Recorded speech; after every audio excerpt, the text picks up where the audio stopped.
L'Antarctique, ce continent gelé tout au sud de notre planète, a toujours été considéré comme un vivier de mystères, suscitant l'imagination humaine.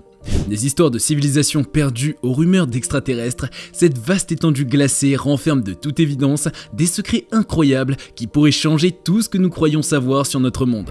Des personnes ambitieuses comme Elon Musk, équipées de technologies de pointe et assoiffées de connaissances, se sont aventurées dans ce paysage dangereux et ont fait des découvertes étonnantes qui pourraient révolutionner notre compréhension de l'histoire de la Terre. Mais dans le cadre de cette vidéo, nous allons nous pencher spécialement sur ces scientifiques qui ont fait une découverte fascinante et révolutionnaire en Antarctique. Il s'agirait d'une forêt pluviale, tempérée et marécageuse. Un univers d'ailleurs, l'Antarctique. L'Antarctique est le continent le plus méridional de la Terre, situé autour du pôle Sud. Il est entouré par l'océan austral et est presque entièrement recouvert de glace, principalement sur le plateau antarctique où l'épaisseur de la glace atteint plusieurs kilomètres. Le climat y est extrêmement froid, avec des températures pouvant descendre en dessous de moins 80 degrés Celsius. Les hivers y sont rigoureux, tandis que les étés sont relativement doux. L'Antarctique est principalement utilisé à des fins de recherche scientifique en raison de son isolement et de ses conditions extrêmes. De nombreuses nations possèdent des stations de recherche sur le continent où des études sont menées dans des domaines tels que la glaciologie, la météorologie, la biologie marine et la physique atmosphérique. À cet effet, il est régi par le traité de l'Antarctique, un accord international entré en vigueur en 1961. Ce traité interdit les activités militaires, encourage la coopération scientifique internationale et établit l'Antarctique comme une zone dédiée à la paix et à la recherche. Par ailleurs, l'Antarctique est principalement inhospitalier, mais il abrite une variété de vies marines, notamment des manchots, des phoques et des baleines, qui dépendent de l'océan environnant pour leur alimentation. Et ce n'est pas tout. Des découvertes assez intrigantes ont été faites ces dernières années dans ce monde lointain. Il s'agit de découvertes à la fois spectaculaires, mais aussi révolutionnaires. La jungle en Antarctique. Des preuves de l'existence d'anciennes forêts pluviales ont été trouvées en Antarctique. Des traces d'anciennes forêts tropicales découvertes en Antarctique remontant à une période où les dinosaures régnaient il y a environ 90 millions d'années. À cette époque, la Terre était plus chaude, même dans l'Antarctique située au pôle Sud. Tout a commencé avec des chercheurs qui ont effectué une étude en prélevant des échantillons de fonds marins dans la mer d'Amundsen, à environ 900 km du pôle Sud, à l'ouest de l'Antarctique, entre février et mars 2017.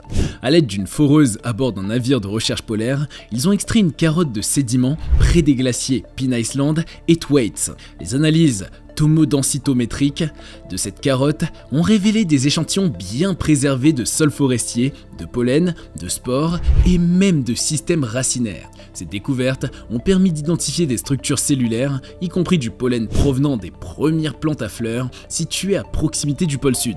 En effet, l'équipe internationale de chercheurs a plongé une foreuse à environ 1 km sous la surface de l'eau, puis ont récupéré ce morceau de terre étonnant à 27 mètres de profondeur. Les scientifiques ont exprimé leur surprise en constatant que l'échantillon de sol provenait non pas d'un ancien plancher océanique, mais plutôt de ce qu'ils identifieront comme étant une ancienne forêt tropicale.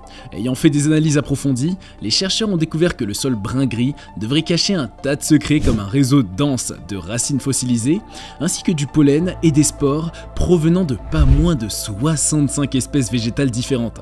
Johann Kleige, le géologue principal de l'étude à l'Institut Alfred Wegener en Allemagne, a comparé l'échantillon à ce que vous pourriez trouver en forant un trou dans une forêt proche. Si vous alliez dans une forêt près de chez vous et foriez un trou, cela ressemblerait probablement à quelque chose de similaire. Composé de limone et d'argile, ce sol particulier a été formé à l'origine sur la Terre, et non dans l'océan, comme on l'a précédemment pensé. Cette découverte offre un rare aperçu d'un passé antarctique révolu, un monde jadis façonné par des rivières et une végétation luxuriante.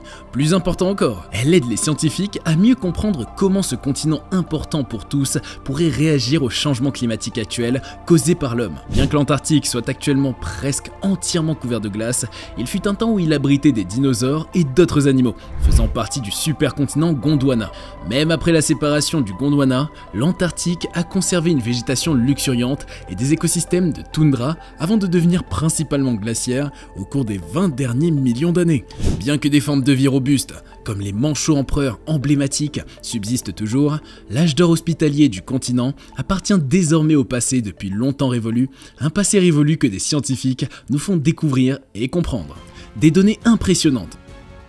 Comme nous l'avions dit au début, les chercheurs ont réussi à dater le sol de l'Antarctique, composé d'argile à grains fins et de limone, à environ 90 millions d'années. Lors de leur première évaluation à bord du navire de recherche, Johan Clage, géologue de l'Institut Alfred Wegener, a souligné que la coloration inhabituelle de la couche de sédiments recueillis a immédiatement capté leur attention, se distinguant clairement des couches précédentes. En effet, la Terre était nettement plus chaude à l'époque des dinosaures, et au cours de la période du Crétacé moyen, s'étendant de 80 à 115 millions d'années, la planète a connu les températures les plus élevées des 140 derniers millions d'années. Les zones tropicales avaient probablement une température de surface de la mer atteignant les 95 degrés Fahrenheit, et le niveau de la mer était beaucoup plus élevé qu'aujourd'hui, culminant à 558 pieds. Cet échantillon de sol, le plus méridional de la période Crétacé jamais collecté, offre probablement un aperçu exceptionnel de l'Antarctique tel qu'il était il y a des millions d'années. Les scientifiques sont fascinés par la préservation remarquable de cette ancienne forêt vieille de 90 millions d'années. Tina van den Vlierde, professeure au département des sciences de la Terre et de l'ingénierie de l'Imperial College de Londres, souligne que cette découverte surprenante indique même la présence de forêts pluviales tempérées marécageuses près du pôle sud pendant les mois d'obscurité, révélant un climat encore plus chaud que ce que l'on imaginait. Les carottes de sédiments agissent comme des capsules temporelles, enregistrant des informations clés sur le climat, telles que les températures, les précipitations et la végétation. Pour aller au bout de leurs recherches, Clage explique qu'il leur a fallu évaluer les conditions climatiques actuelles dans lesquelles existent les descendants modernes des plantes afin de mieux comprendre le climat durant la période la plus chaude du Crétacé.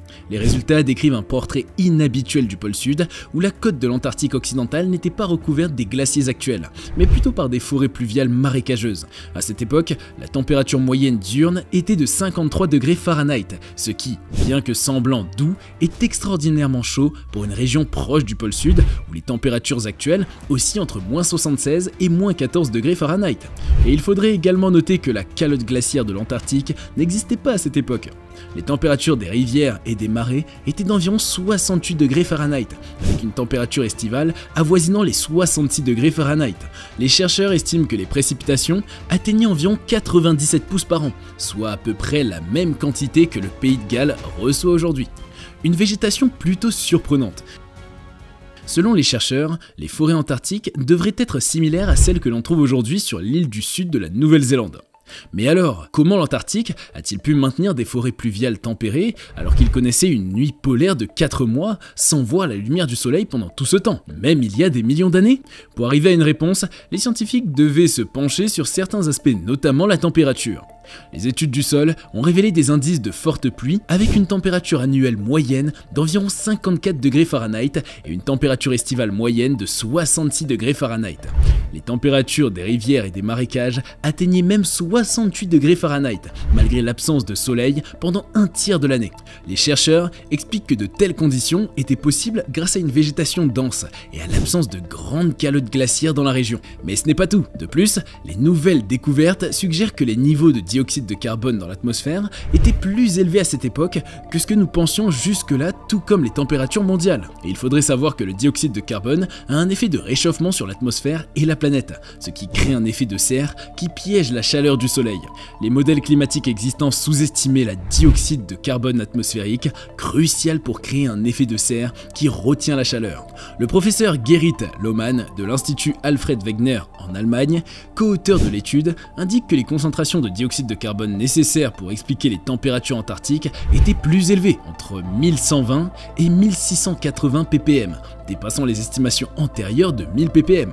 Ainsi, les chercheurs ont analysé les niveaux passés de dioxyde de carbone dans l'atmosphère pour comprendre pourquoi l'Antarctique, autrefois couvert de végétation et dépourvu de glace, avait les conditions idéales pour abriter une forêt tropicale.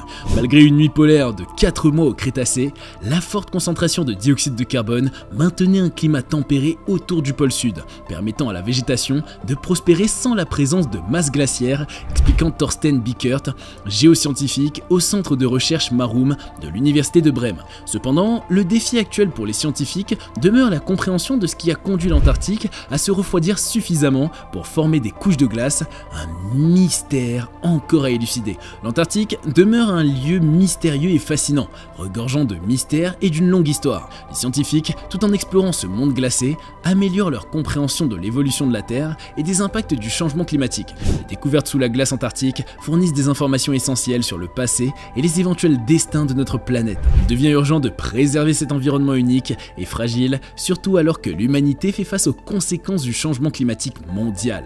Les secrets dévoilés par l'Antarctique pourraient détenir les clés du passé et du futur de notre planète, incitant à continuer notre quête de connaissances et de compréhension. Et c'est sur cette note que nous terminons cette vidéo que je t'invite à liker. Et n'oublie pas de t'abonner et d'activer la cloche de notification pour ne pas manquer nos prochaines vidéos. Merci beaucoup et à bientôt sur Cultination.